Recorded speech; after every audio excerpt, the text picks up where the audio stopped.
नमो ऊर्जाय नमो लोये सवसाहूणम् एषो पञ्चनमोकारो सवपावपणासनो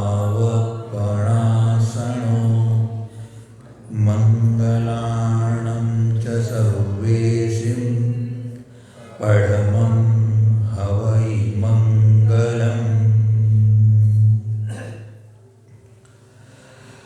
बोलिए श्री अनंतानंद सिद्ध परमेष्टि भगवान की, श्री 2400 तीर्थंकर भगवान की जय, श्री पंच परमेष्टि भगवान की जय, देवादिदेव 1008 श्री आदि ब्रह्मा आदिनाथ भगवान की जय, देवादिदेव 1008 श्री चिंतामणि पार्श्वनाथ भगवान की जय, देवादिदेव 1008 कमल बसदेव श्री नेमिनाथ भगवान की जय, अनेकांत स्याद्वादमयी जिनवाणी मातेश्वरी की जय। परम पूज्य प्रातः स्मरणी त्रिकाल वंदनी समण शिरोमणि योगेंद्र चूड़ामणि धर्म साम्राज्य नायक युग प्रवर्तक गुरु नाम गुरु मुनिकुल पितामह जिनवाणी संरक्षक तीर्थ उद्धारक संस्कृति संवर्धक जीवंत समय सार घोरादिघोर उत्सर्ग परिसर देता सिंह निष्कृत वध करता सम्यक्त रत्न समाधि सम्राट प्रथमाचार्य चारित्र चक्रवर्ती श्री शांति सागर जी महामुनिराज की जय। परम पूज्य सरल स्वभावी वात्सल्य वारिधि जिन धर्म प्रभावक पंचम पट्टाधीश परम उपकारी गुरुवर्य आचार्य श्री वर्धमान सागर जी महामुनिराज की अहिंसामय विश्व धर्म की जय।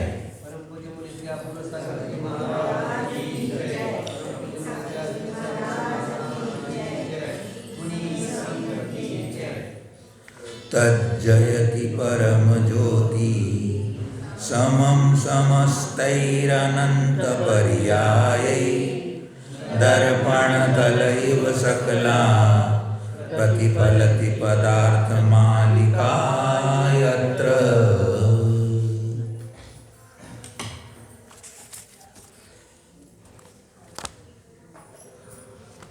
आत्मानुरागी भव्य आत्माओं,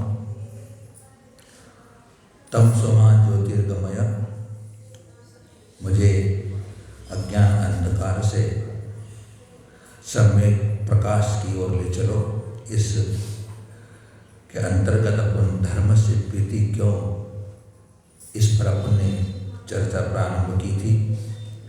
भगवान महावीर स्वामी से प्राप्त दिव्य देशना जो कि हमें अमृतचंद आचार्य भगवंत के द्वारा पुरुषार्थ सिद्धि उपाय ग्रंथ के माध्यम से श्रवण करने को, मनन करने को, विचार करने को और जीवन में अपनाने को प्राप्त है। अमृतचंद आचार्य भगवंत कहना चाहते हैं,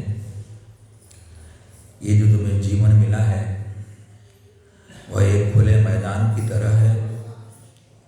चाहे तो आप इसमें एक अच्छा सा महल बना सकते हैं, चाहे तो आप एक टूटी फूटी झोपड़ी बना सकते हैं। ये अपना जीवन है, एक कोरे कागज की तरह है। अपन इसमें एक अच्छा सा सुंदर सा चित्र भी बना सकते हैं और नहीं तो काले साई के धब्बे भी इस पर डाल सकते हैं। जीवन एक मिट्टी के पिंड की तरह है।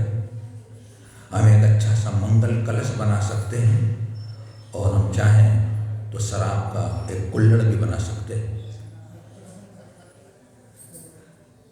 तो हमें करना क्या है, यह हमारे पुरुषार्थ और हमारे चिंतन पर आधारित होगा। लेकिन हमें तो यहाँ पर एक अच्छा सा मोक्ष का महल खड़ा करना है। इसलिए अपन यहाँ व्रतों के स्वरूप को समझें। गाथा नंबर, श्लोक नंबर आज 149 चलेगा।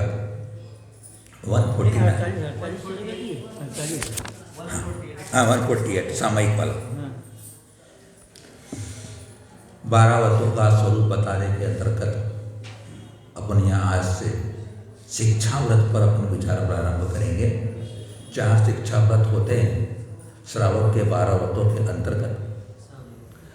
शिक्षा व्रत का मतलब होता है कि हमें आगे महाव्रत धारण करने की शिक्षा इन व्रतों के अभ्यास करने से, इनके व्रतों के पालन करने से हमें उसकी साधना हो जाती है, उसका अभ्यास हो जाता है।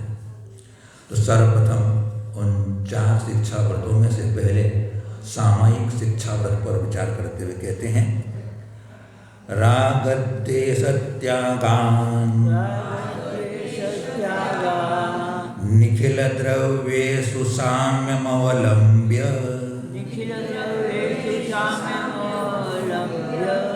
तत्वोपलब्धिमूलम् बहुश सामायिकं कार्यम् बहुश सामायिकं कार्यम्।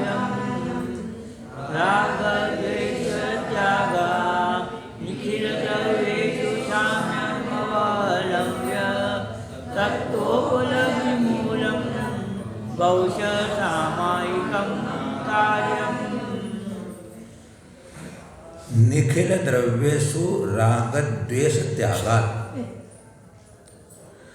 निखिल का अर्थ होता है संपूर्ण। संपूर्ण द्रव्यों में राग द्वेष के त्याग से साम्यम अवलंब्य, समता भाव का अवलंबन करके,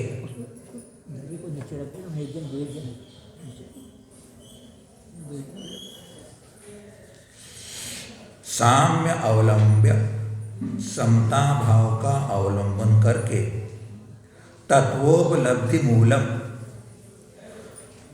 आत्मा की उपलब्धि का मूल कारण, आत्म तत्व की प्राप्ति का मूल साधन भूत क्या है?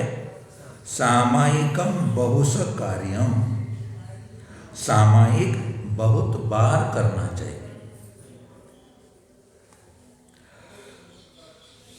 समता भाव रखना है अपने को संपूर्ण राग द्वेष के त्याग के साथ। जब हम संपूर्ण राग द्वेष का त्याग संपूर्ण द्रव्यों के प्रति कर लेते हैं तो राग द्वेष नहीं रहा तो समता भाव का अवलंबन हो जाता है, समता भाव प्रकट हो जाता है। जब समता आती है तो हमें आत्म तत्व की उपलब्धि होती है, हम आत्म शांति को प्राप्त करते हैं, आत्मा के सम्मुख हो जाते हैं, स्वानुभूति की ओर चले जाते हैं। इसलिए सामायिक बार बार करना चाहिए। बंधुओं, जिसने 12 व्रतों को धारण करने का संकल्प लिया है, ऐसा वह भव्य प्राणी सबसे पहले तो उसका सम्यक दर्शन विशुद्ध हो जाता है। सम्यक दर्शन उसकी विशुद्धि के साथ वह संसार, शरीर और भोगों से निर्विण्ण हो जाता है, विरक्त हो जाता है और पंच परमेष्टि ही उसके लिए शरणभूत होते हैं। क्योंकि जो व्रतों को धारण करने वाला होगा वह संतोषी होगा, क्योंकि सामायिक करने के लिए समय निकालना पड़ता है। जब व्रत धारण करेगा तो सामायिक का संकल्प लिया है तो सामायिक के लिए समय निकालने के लिए वह संतोषी होगा, तो ही वह अपने घर गृहस्थी के व्यापार आदि के कामों को निकाल करके सामायिक पे बैठेगा। इसलिए तो कहा संसार, शरीर, भोगों से विरक्त। संसार से जैसे भय उत्पन्न हुआ होगा, जो चतुर्गति के दुखों से मुक्त होने की अंदर लालसा रखता होगा, वही भगवान जिनेंद्र के सुख के मार्ग रूप व्रतों को धारण करता है। भोगों के प्रति अनासक्ति का भाव आए बिना वह इन व्रतों के प्रति अपनी रुझान लगन नहीं बनाता है और शरीर से उसे मोह छोड़ना होता है, शरीर से ममता छोड़नी होती है, शरीर से राग छोड़ना होता है, तभी वह इन व्रतों को अच्छी तरह से पालन करके मोक्ष मार्ग प्रशस्त करता है। तो यहाँ पर सामयिक एक ऐसा अंग है पूरे मोक्ष मार्ग में, सामयिक को ही सर्वश्रेष्ठ व्रत कहा गया है। क्योंकि सामयिक का सामान्य से अर्थ होता है समता भाव धारण करना। किसी भी परिस्थिति में, किसी भी स्थिति में अपने अंदर कासाई भाव की उद्भूति न होने देना, इष्ट अनिष्ट के प्रति राग द्वेष की उत्पत्ति नहीं होने देना, अपने आत्मा के शांत स्वभाव के प्रति अपना झुकाव होना, यह सामयिक के अंतर्गत होता है। तो सामयिक की विधि तो बहुत लोग पूछते हैं, लेकिन सामयिक में होना क्या चाहिए वह महत्वपूर्ण होता है। सामयिक के संबंध में कहा गया है कि समस्त जीवों में जब हम सामयिक पे बैठेंगे, पहले अपन समझ लें, सामयिक जो है 4 अर्थों में प्रयुक्त होता है। एक तो होता है सामयिक व्रत, जो कि श्रावक जन पालन करते हैं। तो सामयिक व्रत में जो कि दूसरी प्रतिमा तक के लिए बात होती है, तो वह किसी नियत काल के लिए संपूर्ण पापों को त्याग करके बैठता है, वह होता है सामयिक व्रत। 5 पापों को त्याग करके साम्य भाव धारण करने के लिए किसी नियत काल के लिए बैठता है, वह कहलाता है सामयिक व्रत। एक होता है सामयिक प्रतिमा। सामयिक प्रतिमा में अब उसे 3 टाइम नियम से, हर किसी भी स्थिति में 3 टाइम सामयिक उसे करनी ही होती है। दूसरी प्रतिमा तक के लिए कहा गया है कि जब तक मैं मुट्ठी बांध के रखूँगा, जब तक मेरा आसन ठीक रहेगा, तिथि देख ले मैं समता धारण करूँगा। वहाँ किसी समय से नहीं बांधा, फिर भी 2 घड़ी बोली जाती है, 2 घड़ी के लिए सामयिक बोली जाती है। 2 प्रतिमा तक के लिए 2 टाइम का सामयिक करने का विधान है। अधिक भी करेगा उसको निषेध नहीं है, लेकिन सामयिक प्रतिमा के अंतर्गत वह 3 टाइम उसको सामयिक करने का कटिबद्धता हो जाती है और 3 टाइम वो सामयिक को करता है। उसके बाद में सामयिक प्रतिमा में कृतिकर्म पूर्वक सामयिक होती है। कृतिकर्म पूर्वक अर्थात चारों दिशाओं में नमोकार मंत्र के स्मरण के साथ में बैठ करके नमस्कार करना, 4 दिशाओं में आवर्त करना, 12-12 आवर्त करके बैठना। तो कृतिकर्म के साथ तीसरी प्रतिमा वाला करता है। दूसरी प्रतिमा वाला सामान्य से बैठ भी जाए तो उसके लिए कोई इसमें अधिचारता की बात नहीं होती है। या फिर सामयिक प्रतिमा में भक्तिपूर्वक सामयिक करनी होती है। सामयिक प्रतिमा में चैत्य भक्ति, पंचमहागुरु भक्ति और समाधि भक्ति, ये 3 भक्ति पहले की जाती है और 3 भक्ति के बाद जो समय बचता है उसमें आत्मचिंतन किया जाता है। 48 मिनट की जघन्य सामयिक होती है। अधिक समय करे तो कोई बाधा नहीं है, लेकिन 48 मिनट के अंतर्गत भक्ति पाठ करने में और कायोसर करने में लगभग 20 मिनट लगते हैं। थोड़ा अभ्यास है तो 20 से 25 मिनट लग जाएंगे। बाकी समय वह आत्मचिंतन करता है। और क्या करता है हम चर्चा करेंगे। तीसरी जो सामयिक है वह महाव्रतियों के जीवन भर के लिए जो सर्व सावध योगात वृतोस्मि ऐसा संकल्प लिया जाता है कि मैं जीवन पर्यंत के लिए समस्त पापों का त्याग करता हूँ, यह महाव्रतों की सामयिक है। महाव्रती जो होते हैं, मुनिराज होते हैं, वे संपूर्ण पापों का त्याग जीवन पर्यंत के लिए कर देते हैं।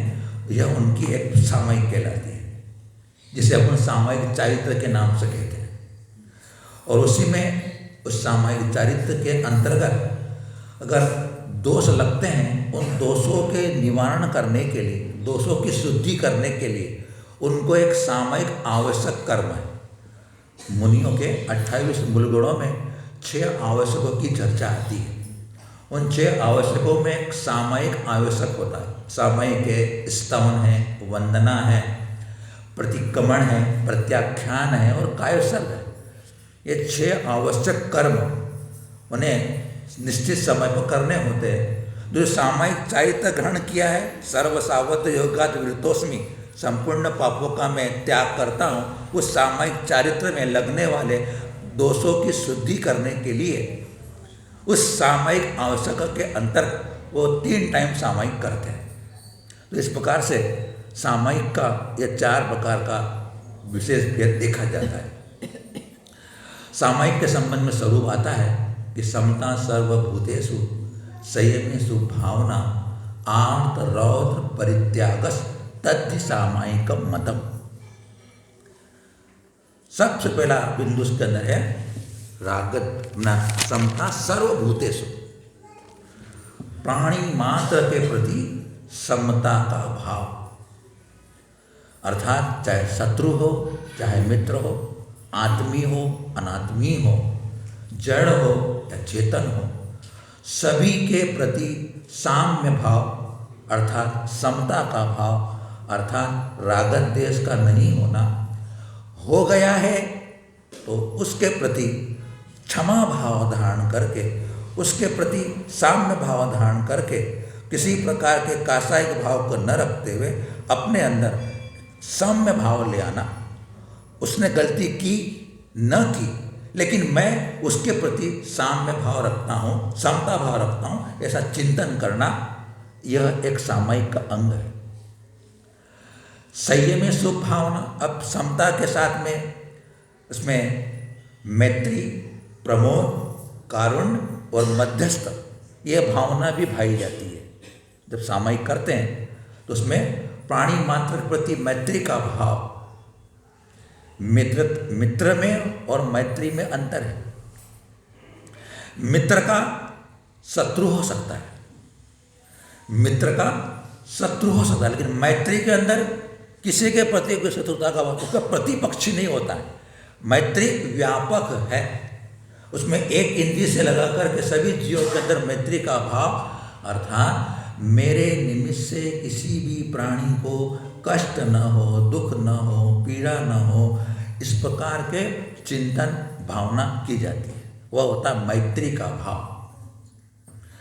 प्रमोद, गुणवान व्यक्ति दिख जाए या हो तो उसके प्रति हर्ष का भाव, उसको देख करके प्रसन्नता का भाव वह आता है। तो उस हम चिंतन में कर सकते हैं कि हमें गुणवान व्यक्ति मिला, कितने अच्छे उसके चरित्र है, कितने अच्छे उनके ज्ञान की उनकी क्षमता है, उसको उच्चार करके हम भी हमारे अंदर उन गुणों को प्रकट करें, ऐसे विचार उसके अंदर होते हैं। करुणा का भाव, ऐसे चिंतन किया जाता है कि किसी को प्रति दुख हो रहा हो तो मैं उसके दुख निवारण करने में किस प्रकार सहयोगी बन जाऊं, ऐसा विचार करता है। अशुभ परिणामों से सदा परामुख होना होता है सामायिक के अंदर। तो कहा था ना, आर्तरोध परित्यागस, अशुभ भाव मतलब आर्त ध्यान नहीं होना और रौद्र ध्यान नहीं होना। आर्त ध्यान अगर हो रहा हो तो उपयोग को हटाना, साधना है ये। शिक्षा और रक्तम पढ़ रहे हैं अपन, उस समय उपयोग को उस अशुभ भावों से हटा करके ऐसी शुभ भावनाओं में लगाना, वह सामायिक की साधना कहलाती है। होता ही है कि सामायिक में बैठते हैं तो कभी कभी कोई ऐसी बात स्मृति में आ जाए, तो उस स्मृति में आए हुए उन विचारों को इन शुभ भावों के द्वारा, तत्व विचार के द्वारा दूर करके अपने प्रति, अपने अंदर कसायों की मंदता कर लेना, रागत देश को हटा देना, वह साधना उसके अंदर होती है। धर्म ध्यान तत्पर होना, कि भगवान जिनेन्द्र के द्वारा कहा हुआ जो तत्व है यथार्थ है, समीचीन है, अन्यथावादी नहीं होते हैं भगवान। उसके बाद में संसार के प्राणी दुखी हैं, कैसे उनके दुख दूर हो। संसार में जो 12 उसके अंदर 12 भावनाओं का विचार भी किया जाता है। सामायिक के अंदर आप अनुपेक्षाओं का चिंतन कर सकते हैं। सामायिक के अंदर सपर भेद विज्ञान कर समता लाई जाती है। सबसे बड़ी बात है कि समता कब आएगी कि मेरा स्वभाव तो वितराग है, मेरा स्वभाव चैतन्यमयी है, मेरा स्वभाव अनंत दृष्टय में है, मेरा स्वभाव ज्ञाता दृष्टा है। और जो कुछ भी मेरे साथ विभाव भावों के निमित्त से, जो कर्मों के विपाक से हुए, कर्म के निमित्त से हुए हैं, वे मेरे स्वभाव नहीं है। मैं उनमें बह गया था और मैं बह करके मैंने ऐसे कासायिक परिणामों को कर लिया जिससे कि मेरा आत्म स्वभाव विघात को प्राप्त हुआ। मैं उसके प्रति पश्चाताप करता हूँ। सामायिक के अंदर अपने किए हुए अपराधों का पश्चाताप भी किया जाता है, उसकी शोधना की जाती है। हाँ, मैंने अच्छा नहीं किया, ऐसा नहीं करना चाहिए था। जो भी किसी प्रकार की अनबन हो सकती है, किसी प्रकार से किसी प्रकार का व्यवहार में बातचीत हो सकती है, मन मुटाव हो सकता है, क्लेश हो सकता है, उस समय बैठ करके हम अपने को अपराधी स्वीकार करके, उसकी कोई भूल नहीं हो सकती। मैंने कसाय के आवेश में आकर के अच्छा आचरण नहीं किया, मुझे नहीं करना चाहिए था, मैं क्षमा मांगता हूँ, अपने आप से क्षमा मांगता हूँ, उन महानुभाव से क्षमा मांगता हूँ। ऐसा विचार करने से कहते हैं अगर आपने अपने किए हुए अपराध के संबंध में निंदा कर ली है, 25% आपका दोष धुल जाता है। आपने निंदा कर ली, मैंने अच्छा नहीं किया, ये मेरे स्वरूप के विपरीत था, मेरे कर्तव्य से रहित था, ये काम मैंने कर लिया। इससे अपने अंदर विचार आ जाता है उस दुष्ट कर्म के प्रति, तो निंदा कहलाती है।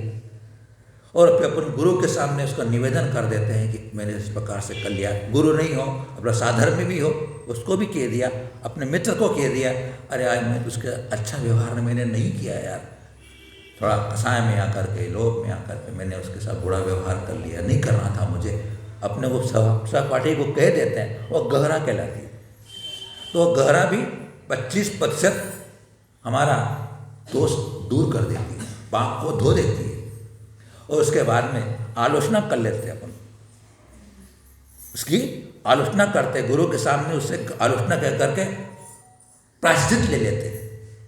और अंत में कहते हैं आचार्य भगवान, इतना सब होने के बाद अगर वह दोषी अपराधी सामायिक पर बैठ जाता है और सामायिक में अपने आत्म स्वभाव के शुद्ध स्वभाव का चिंतन कर लेता है तो संपूर्ण पाप धुल जाता है।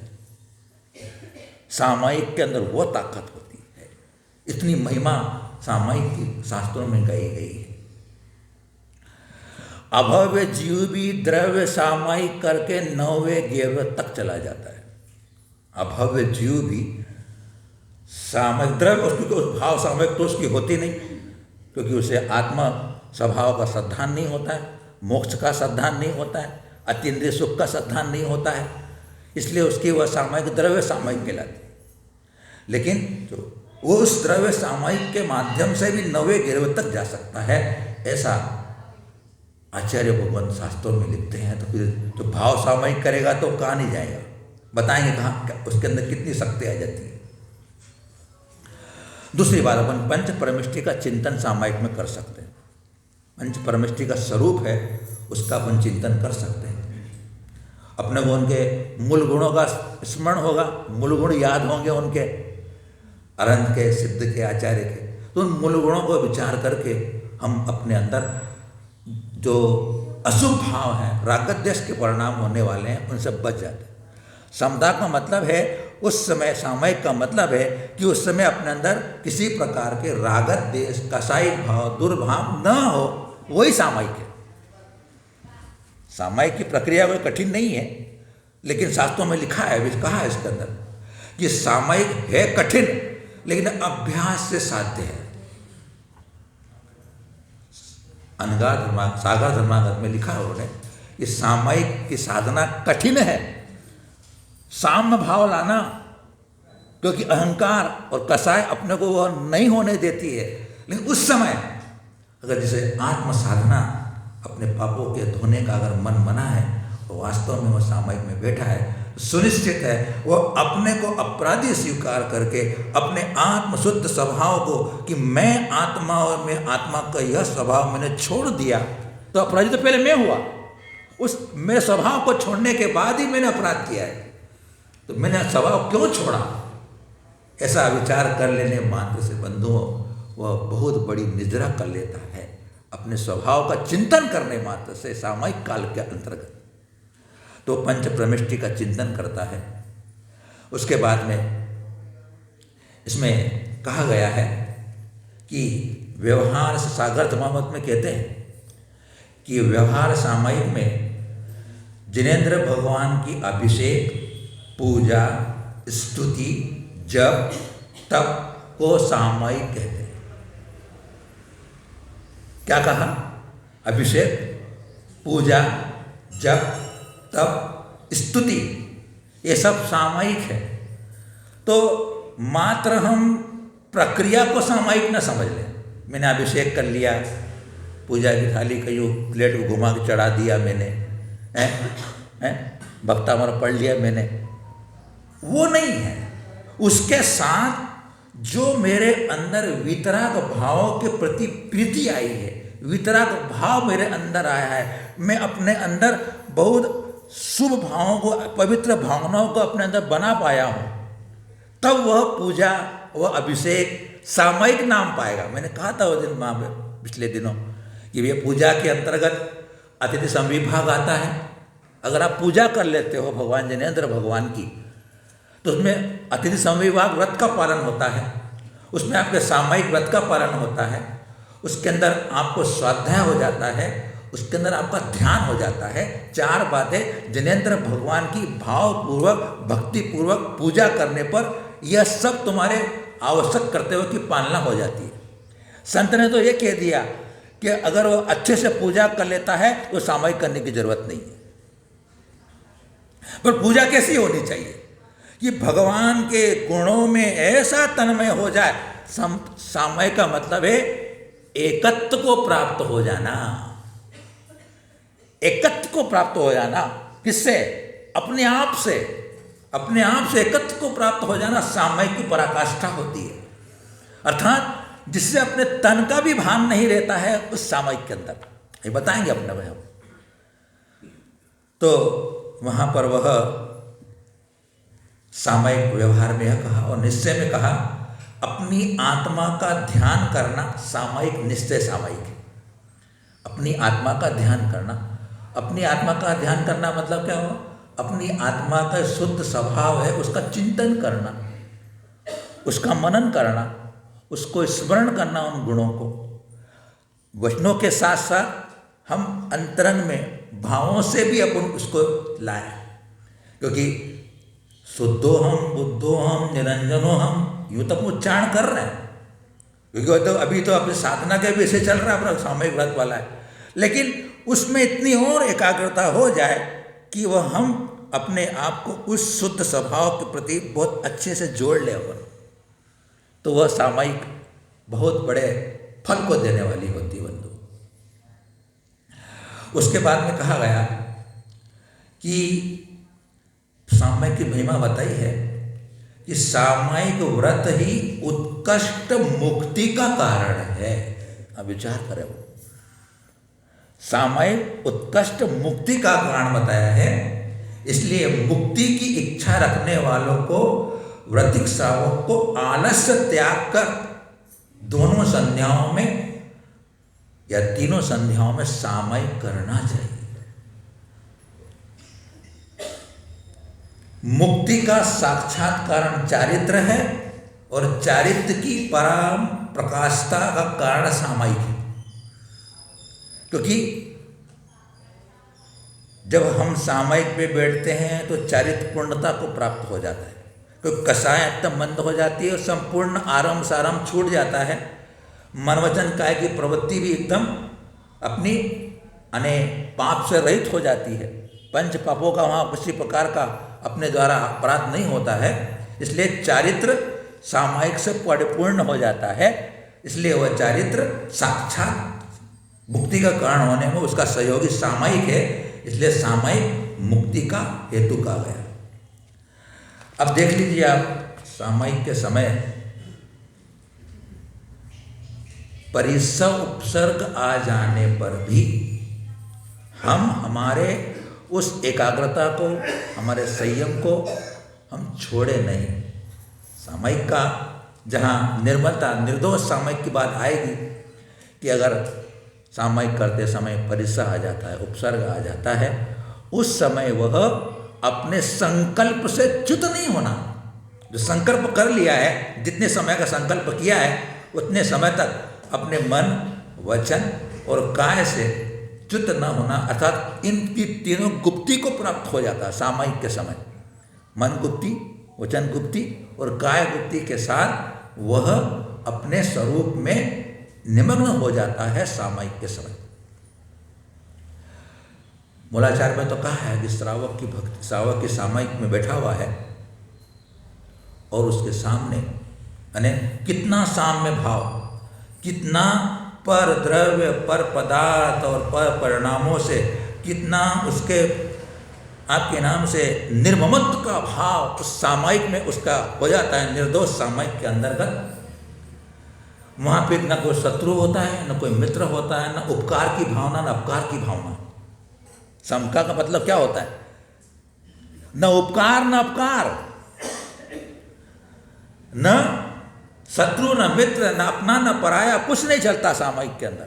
तो उन्होंने कहा कि अगर उस सामायिक करने वाले श्रेष्ठ श्रावक के सामने अगर किसी शिकारी ने किसी हिरण का शिकार कर लिया और बाण लग कर के वो भागता हुआ उस सामायिक करने वाले श्रावक के सामने बैठा पड़ जाता है और वो कहरा रहा है, चिल्ला रहा है, यहाँ तक प्राण छोड़ दे, तब भी वह श्रेष्ठ सामायिक में बैठा हुआ श्रावक अपनी सामायिक को नहीं छोड़ता है। हैं?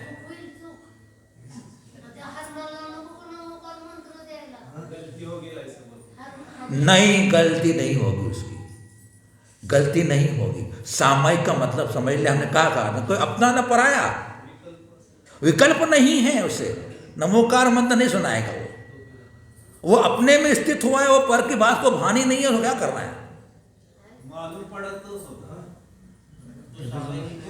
सामायिक में जब है सब, जब क्या कहा है कि समता सर्वभूतेषु, मेरे से सब समान है, समता सर्वभूत, सब समान मेरे लिए। उस समय यही तो सामायिक का अर्थ समझना यही तो है कि सामायिक में कोई शत्रु मित्र का भाव ही नहीं है, तो फिर वहां में उसके प्रति मित्रता का भाव, उपकार का, मैंने कहा उपकार परोपकार का भाव ही नहीं आएगा सामायिक के अंदर। आप कह रहे हो कि जब बाहर है तो सामायिक में कहा है।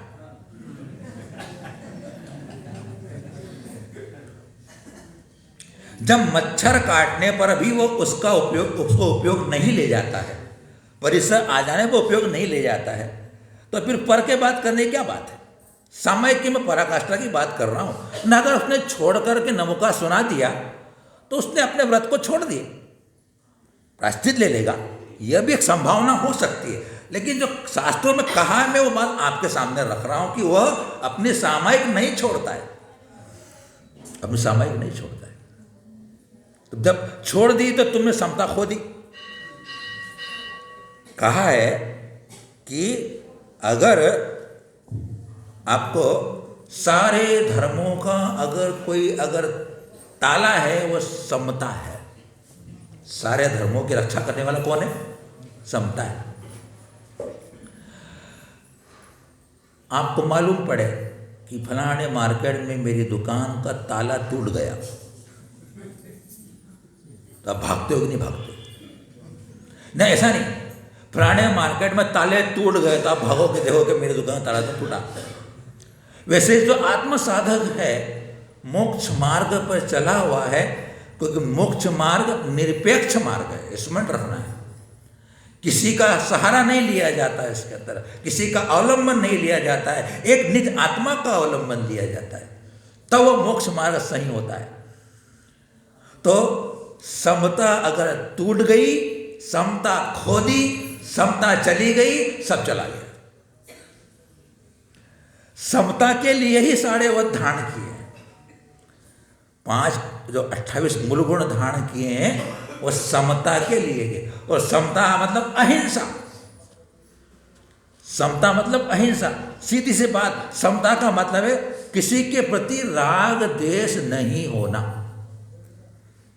राग द्वेष नहीं होना, अंदर से पूरा जागृत रहता है। जब तो प्रति समय कर्म निजरा कर रहा होता है। प्रति समय कर्म निजरा का कारण क्या है?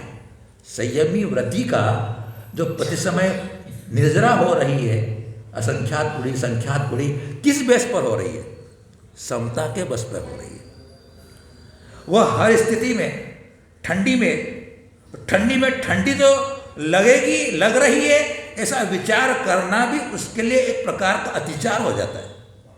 परिसर सहन करना है, लगती है, विकल्प आता है, अपने चिंतन से उस कष्ट को समता रखने का अंदर चिंतन करता है। तो बंधुओं, वो परिसर सहन वस्त्र छोड़कर ही तो परिसर सहन किए जा सकते हैं। और जब परिसर आए उस समय समता रखना, परिणाम तो आएगा। ठंड है, ठंड लग रही है, विकल्प आया ना, लेकिन क्या करेगा वो? किसको ठंड लग रही है? किसको ठंड लग रही है? ठंड किसको लगती है? जिसमें स्पर्श रस गंध वर्ण होगा वो ठंडा होगा। जिसमें स्पर्श रस गंध वर्ण गुण होंगे वो ठंडा। ठंडा कौन सा होगा? स्पर्श में ठंडा होता है ना, गर्म होता है। वो तो पुद्गल का धर्म है। पुद्गल का धर्म है स्पर्श रस गंध वर्ण, और तू चैतन्य आत्मा है, तेरे में स्पर्श रस गंध वर्ण नहीं है। तब तू ठंडा कैसे हो सकता है? ठंडा जो हो रहा है वो तू नहीं है। इसलिए अब तू उसके प्रति साम्य भाव रख ले। इंद्रिय का विषय है, इंद्रिय के विषय से जाना जाएगा ठंडी है, लेकिन तू इंद्रिय तो नहीं है। इन तत्व विचारों से क्या कहा है? सामायिक में आत्मा की उपलब्धि हो जाती है। आत्म तत्व की उपलब्धि हो जाती है। तो कब होगी? जब तुम बाहर से हटोगे तभी तो होगी। आत्मा की उपलब्धि कैसे होगी? बाहर से हटोगे तभी तो हो जाएगी, तभी तो आत्म उपलब्धि होगी। तो इन चिंतनों के माध्यम, भले अभी अपनी अपन निर्विकल्प समाधि ना कहें, लेकिन यह समाधि की साधना है। ये समाधि तो यह है। समाधि का मतलब क्या है? साम्य भाव, समता भाव। सुख और दुख दोनों मेरे लिए समान है। सुख दुख मेरे लिए दोनों समान है। पुण्य पाप के फल दोनों मेरे लिए समान है। पुण्य में हर्ष नहीं, पाप में विषाद नहीं, समता है। यही तो समता है। वो कब होगी? जब हम शास्त्र के ज्ञान को जीवन में अपनाएंगे। तत्व के ज्ञान को, तत्व हमें हुआ है, तत्व बोध हुआ है, उसको प्रयोग करते चलेंगे। जितनी शक्ति हो, जितनी सामर्थ्य हो, क्योंकि सबका क्षयोपशम अलग अलग होता है। चैत्य मोहिनी कर्म के क्षयोपशम के आधार पर होगी, शारीरिक शक्ति के माध्यम पर होगी। एक मुनि अगर ठंडी के दिनों में अगर उसको ठंड के कारण कप रहा है, उसका शरीर चला नहीं गया। शरीर की स्थिति है, कमजोरी शरीर की है, क्षयोपशम सबका अपना अलग अलग प्रकार का होता है। चारित्र मोहिनी कर्म के क्षयोपशम के अनुसार चरित्र होता है। व्यवहार चरित्र की बात कर रहा हूं मैं। किसी की शक्ति की नहीं होगी तो थोड़ा रोंगटे भी खड़े हो जाते हैं, तो क्या करेंगे? तो शरीर की स्थिति है। तो वो सब का शास्त्रों में कहा है, अतिचार है, लेकिन क्या करेंगे हम? जो शरीर की शक्ति, जब वो श्रेष्ठ शरण हो जाएगा तब नहीं होगा। ध्यान रखना है। मुनियों को अगर रोंगटे खड़े हो जाए ठंड में, एक अतिचार के लिए है। अतिचार है, कहने के तेरे शरीर से ममता तो आ गई, जब तक रोंगटे खड़े हो गए। लेकिन उसका अतिचार का शुद्धि करता है वो। अरे नहीं होना चाहिए था, वो नहीं होना चाहिए था, पाप धो लिया उन्होंने। शक्ति ने तो क्या करेंगे? चला के तो करता नहीं मुनि। तो ये सब बातें सामायिक के अंतर्गत आती है, और वह प्रति समय कर्म की निद्रा करता रहता है। तो बंधुओं, शास्त्रों में लिखा है कि भरत चक्रवर्ती जी दिन भर में पापों की शुद्धि सामायिक के द्वारा कर लिया करते थे। राजपाट चला रहे हैं, सारे उसमें विवाह भाव भी हो रहे हैं, कसाई परिणाम भी होता है, राजपाट करने में होता ही सब कुछ होता है। लेकिन जब वो सामायिक करते थे तो मैंने पढ़ा और मैंने सुना है कि वो खड़े होकर सामायिक करते थे तो उनकी उंगलियों में पहनी हुई अंगूठियां नीचे गिर जाती थी। उंगलियों में पहनी हुई अंगूठियां गिर जाती थी। विचार करें एक गृहस्थ श्रावक की सामायिक कितनी बड़ी थी उस समय। जब भी वो दिन भर का पाप धुल जाता था। तो सामायिक के अंतर्गत निर्मोह होना पड़ता शरीर के प्रति। मूल चीज तो वहां आती है, आगे बताएंगे अपने को। शरीर से निर्मोह हो जाने के बाद ही सामायिक पराकाष्ठा को प्राप्त होगी ना, क्योंकि शरीर का मोह आ जाता है तो उपयोग वहां चला जाता है। शरीर पे मोह आएगा तो उपयोग वहां चला जाएगा, तो वहां चला जाने से खंडित हो जाती है। फिर भी साधना है, यह साधना है और ये साधना धीरे धीरे हमारे जीवन को ऊपर ले जाती है। रोज रोज सामायिक करना है, आपने बार बार करना है, हर प्रसंग पे करना है, चिंतन के माध्यम से करना है। गृहस्थ अगर आपका व्रत नहीं है तो भी अगर आप घर में आए, दुकान को बंद करके आए हैं, 5 मिनट 10 मिनट 7 मिनट एकाग्र होकर के दिन भर में पाप जो आपने किए हो, झूठ बोला हो, चोरी की हो, अनेक प्रकार के हिंसात्मक कार्य हो गए, मैंने नहीं करना चाहिए। कब छूटेगा भगवान ये, कब इसे निवृत्त हूँ भगवान में, मैं इस निवृत्त कब होकर के मैं मोक्ष मार्ग पर बढ़ूंगा, मैं ऐसा चिंतन करो आप, तो आपकी निंदा गहरा हो जाएगी। आप उस दिन के कुछ पापों को धो लोगे।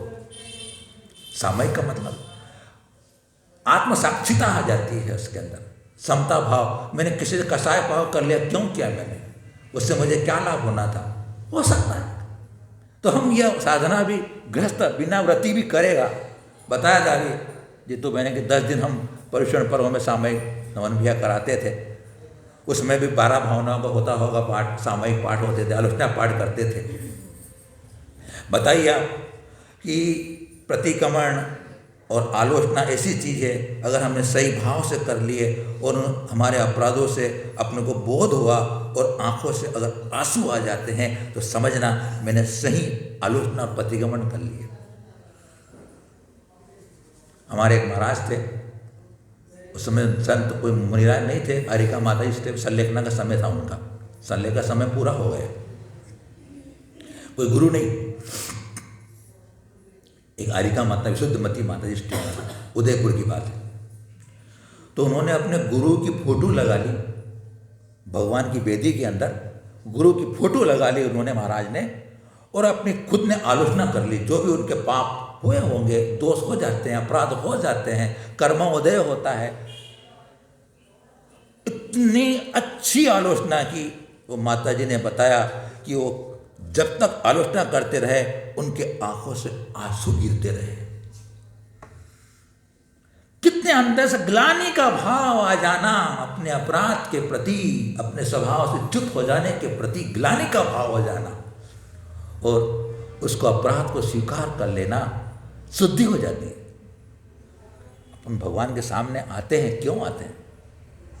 मंदिर को क्या कहा गया है? शुद्धिकरण का स्थान कहा गया है। मंदिर में आना सामान्य बात नहीं है, विशेष बात होती है। अगर तय ईमानदारी भाव से आए हैं और हम भगवान के सामने 5 मिनट बैठ जाए, उनकी वीतराग छवि को, उनके अनंत चतुष्टय को, उनके इंद्रिय विजेता को, उनके कर्मों की विजेता को, उनके धर्म ध्यान शुक्ल ध्यान को चिंतन करते हुए, अपने अंदर के विकार विभाव और अपराधों का बोध करते हुए उनसे अपन क्षमा मांग लें, उनके सामने निवेदन कर दें, तो बंधुओं वो अपने पाप भूल जाते हैं। अपने अपराध को सुनाने के लिए अगर कोई है तो भगवान ही है। जो निर्दोष है वही तो मुझे निर्दोष करेगा। जो सर्व पापों से, सर्व विकारों से रहित है, वही तो मेरे विकार और मेरे पापों को दूर करने की सामर्थ्य रखता है। तो जो शुद्ध है उसके सामने शुद्धि करेंगे तो हमें शुद्धि हो जाएगी। तो मंदिर में आकर के ये काम भी कर सकते हैं। तो बंधुओं, भरत चक्रवर्ती की चर्चा चल रही थी, तो वह सामायिक बहुत ही तल्लीन था। जब भी तो देख लीजिए आप, उस सामायिक के पूरी दिन भर के जितने जीवन में था उनका, सामायिक करते रहे, पाप धुलते रहे, अंतर्मूर्त में केवल ज्ञान हो गया है? उन्होंने बैलेंस रखा ही नहीं, खाता रोज का मिलाते रहे। अब उन क्या करते हैं, देखेंगे बोले।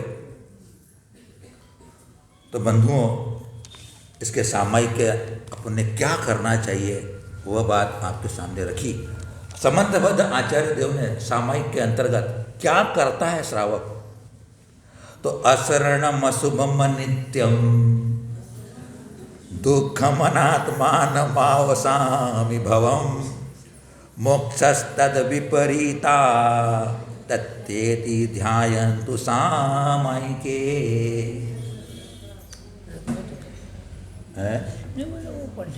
इसमें नहीं है, रत्नकर्ण श्रावकाचार्य में समंतभद्र आचार्य भगवंत ने भाव सामायिक के अंतर्गत कहा कि वह श्रावक सामायिक में क्या करे। तो उन्होंने क्या कहा कि वह मोक्ष और संसार के बारे में विचार करे।